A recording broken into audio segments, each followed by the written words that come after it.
जय हिंद दोस्तों, स्वागत है एक बार फिर से आप सभी का आपके परिवार वर्ड फॉर एग्जाम में। तो दोस्तों, आज हम लोग सामान्य हिंदी के कुछ प्रश्नों को देखेंगे जो संधि से संबंधित है ना। इस सेट में संधि स्पेशली कही है, और इससे पहले वाला जो सेट फर्स्ट था तो वो शुरुआत से था, है ना, भाषा से, वर्णमाला से हम कहें तो उससे संबंधित था, और ये संधि से स्पेशल। इसमें लगभग 11 क्वेश्चन हैं, ठीक है। तो आप काउंट भी करते चलिएगा कि आपके कितने आंसर हो गए। ये सभी छोटे से बड़े एग्जाम सबके लिए महत्वपूर्ण रहने वाले हैं, तो जिसमें हिंदी पूछी जाती है। तो आप किसी भी कॉम्पिटिटिव एग्जाम की तैयारी कर रहे हैं जिसमें हिंदी पूछी जाती है तो ये वीडियो आपके लिए महत्वपूर्ण है। तो वीडियो को एंड तक देखिए बिना स्किप किए। चलिए शुरू करते हैं। उससे पहले अगर आप चैनल पर नए हैं तो प्लीज़ चैनल को सब्सक्राइब कर लीजिए, और साथ ही साथ बेल आएगा घंटी, उसको भी दबा दीजिए जिससे मिल सकेगा नोटिफिकेशन सबसे पहले। दोस्तों के साथ शेयर करना बिल्कुल ना भूलें। चलिए शुरू करते हैं। देखिए 13 तक हम लोगों ने कंप्लीट कर लिया था पिछले वाले वीडियो में, और ये है 14 से आगे शुरू हो रहा है। तो निर्देश है निम्नलिखित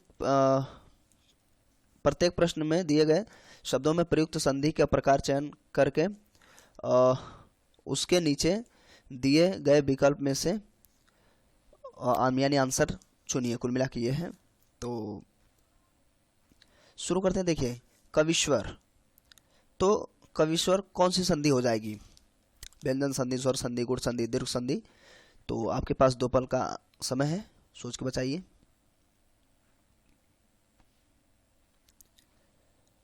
तो इसका जो करेक्ट आंसर हो जाएगा वो दीर्घ स्वर संधि, ठीक है, दीर्घ स्वर संधि। देखिए ई और ई मिल रहा है ना, कवि धन ईश्वर। देखिए ऐसे हो जाएगा कवि, सॉरी ऐसे होगा कवि, ऐसे तो होता है, धन ईश्वर, है ना।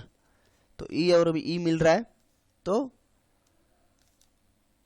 क्या बन जाएगा? दीर्घ स्वर संधि, है ना। ऐसे यहाँ कवि रहेगा तो कवि से कोई मतलब भी नहीं है, कवि रहना चाहिए। और बाकी व्यंजन संधि में आप जानते हैं इसका मतलब हो, मैंने पहले इसमें तो नहीं बताया कुछ।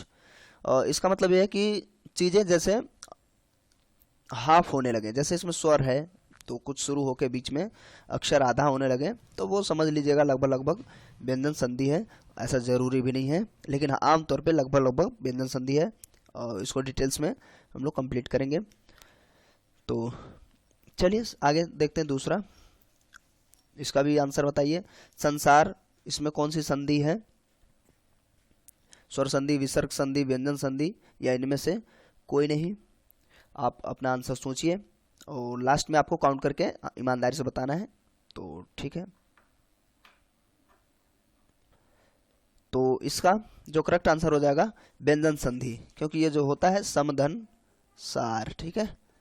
तो कुल मिला के जो ऐसा हलंत लगता है उसे हम व्यंजन कहते हैं ना, तो ये व्यंजन संधि हो जाएगा आमतौर पे। तो ये हो जाएगा, ये आधा ही है, ये म होता है, ठीक है, लेकिन ये वाला म, ठीक, जिसे हम व्यंजन कहेंगे, व्यंजन म। तो इसका करेक्ट आंसर क्या हो जाएगा? व्यंजन संधि। चलिए आगे। तन्मय, इसका कौन सा आंसर हो जाएगा? व्यंजन संधि, विसर्ग संधि, स्वर संधि, या इनमें से कोई नहीं? कौन सा होगा बताइए। तो इसका भी करेक्ट आंसर हो जाएगा व्यंजन संधि, है ना। तन धन मय, तो तन्मय इसी पे हाफ हो गया, क्योंकि आप जानते हैं व्यंजन की परिभाषा होती है उसे स्वतंत्र अवस्था में नहीं बोला जा सकता, जबकि स्वर को स्वतंत्र अवस्था में बोला जा सकता है। तो इसका करेक्ट आंसर भी हो जाएगा व्यंजन संधि। एंड में आपको बताना है आपके कितने आंसर सही हो रहे हैं। अब इसको प्रैक्टिस सेट के साथ साथ हम कहें तो मॉक टेस्ट कह लीजिए, तो टेस्ट सीरीज के हिसाब से चलाएंगे इसको, ठीक है। इत्यादि में कौन सी संधि होगी? विसर्ग संधि, सॉरी पहले यड़ संधि, दीर्घ संधि, विसर्ग संधि, गुण संधि, कौन सी संधि होगी? संधि पे डिटेल्स में वीडियो आप कमेंट करिएगा चाहिए कि नहीं चाहिए। मैं कोशिश कर रहा हूँ उस पर पूरा डिटेल्स में एक बढ़िया सा वीडियो कंप्लीट किया जाए, ठीक है। लेकिन प्रैक्टिस सेट यानी कि टेस्ट सीरीज देखते रहिए। तो इसका आंसर बताइए।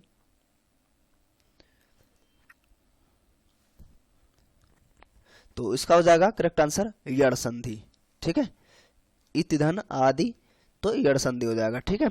इत्यादि, इति धन आदि, तो करेक्ट आंसर यड़ संधि। चलिए नेक्स्ट, अब देखिए 1824 में निम्नलिखित प्रश्नों का संधि विच्छेद का चयन करना है। तो संधि विच्छेद बताना है इसमें पुनर्जन्म। तो इसका देखिए पुनः धन जन्म, पुनर्धन जन्म और पुनः धन आजन्म और पुनर्धन जन्म। तो कौन सा करेक्ट आंसर होगा? ऑब्वियसली बिल्कुल सही है आपका जवाब, पुनः धन जन्म। ठीक है, करेक्ट आंसर पहला। चलिए नेक्स्ट, पितृऋण, इसको सोचिए कौन सा आपका करेक्ट आंसर हो जाएगा? पितरधन अड़, पितरधन ऋण, पितरधन ऋण, इनमें से कोई नहीं। तो कौन सा हो जाएगा? जी करेक्ट आंसर हो जाएगा पितृधन ऋण। यहाँ पे अंक बिंदी नहीं है, पितृधन ऋण। ठीक है, तो करेक्ट आंसर आपका यह हो जाएगा पितृऋण में। चलिए आगे, इत्यादि का इति धन आदि और इत धन यदि, इति धन यदि, इह धन यदि। तो इसका कौन सा करेक्ट आंसर हो जाएगा? तो इसका करेक्ट आंसर हो जाएगा इत धन आदि। अभी मैं इससे पहले मुझे मिला था शायद इत्यादि, है ना? कौन सी संधि है? तो यड़ संधि है। तो उसमें मैंने बताया था अभी आपको, अभी रिसेंटली, इति धन आदि। ठीक है, तो करेक्ट आंसर हो जाएगा पहला। चलिए नेक्स्ट, युधिष्ठिर में कौन सी संधि होगी? युद्ध धन स्थिर और युद्ध धन स्थिर, युद्ध धन स्थिर, क्या पढ़ा जाए इसको? इनमें कोई नहीं।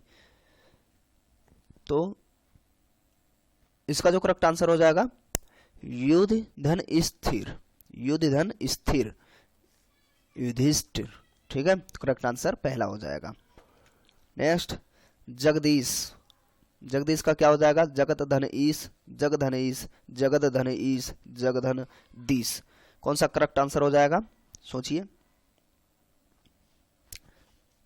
जी इसका करेक्ट आंसर हो जाएगा जगत धन ईश। ठीक है, जगत धन ईश, जगदीश। ठीक है ना?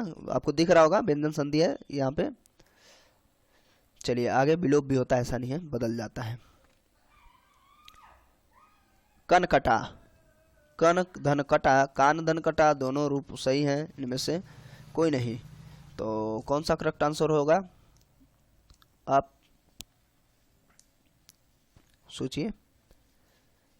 इसका जो करेक्ट आंसर हो जाएगा कान धन कटा, है ना? कान का कटा, कन कटा। ठीक है, तो करेक्ट आंसर दूसरा हो जाएगा कान धन कटा, कन कटा।